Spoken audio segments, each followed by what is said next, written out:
together? Or what's the common thread or the tangled web we weave? I think weaving is really rich metaphorically as a medium for me as well. And that's reflected in just how common the usage of like weaving terminology is.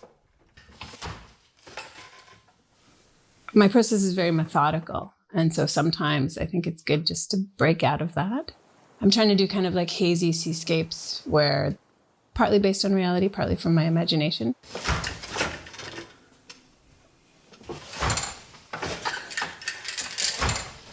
So this is a chance to just be a little bit looser and see what I can stumble upon when I just let myself experiment a little bit more with the materials and with the colors. Whoever's standing there in this landscape or this seascape is on a sandbar when the tide's out, or it's never the perspective from the land. It's always from that space that only exists when the tide's out. So that in-between space, right? So that's kind of what I'm trying to capture with these new pieces, but I'm also just kind of letting myself just play and be a little bit looser and see what happens.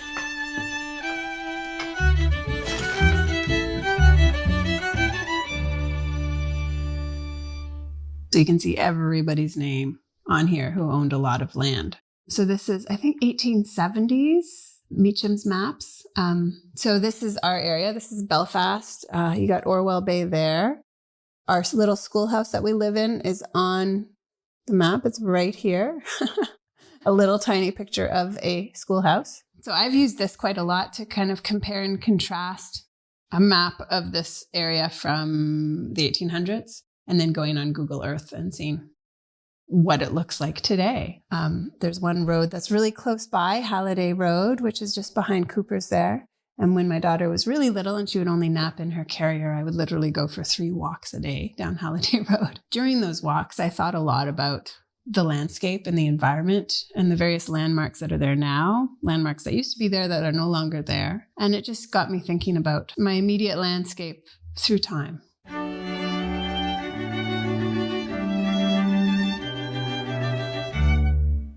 Weaving is based on the grid. It's all a grid. So for me, it lends itself really well as a translation tool for information, data, to take what is often kind of inaccessible, factual data about the world around us and translate it into something that is evocative, something that is really tangible, and something that has all these reference points for people.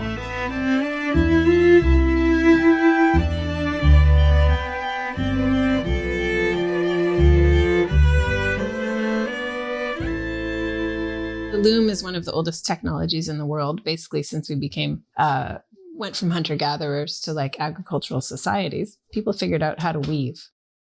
The jacquard loom was the precursor to the computer. So, I mean, weaving is binary code. Either your strings are up or your strings are down.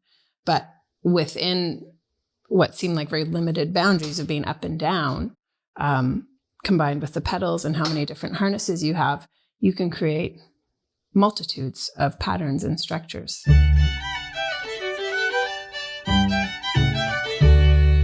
I mean, I'm creating what seem to be photographically two-dimensional images, but these images are actually structural. They're on the front and the back of the piece of cloth that I'm creating.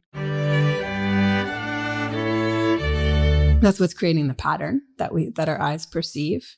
But it's also giving the fabric very physical qualities that, we've relied on for our clothing, for shelter, for so many things over so many years. It's not just a piece of paper with a drawing on it. It's something very different than that. We often went down Point Prim for snooze cruises, we called them, because again, she would only nap in the car for a certain period of time. So there would be 2 drives a day down Point Prim for a while.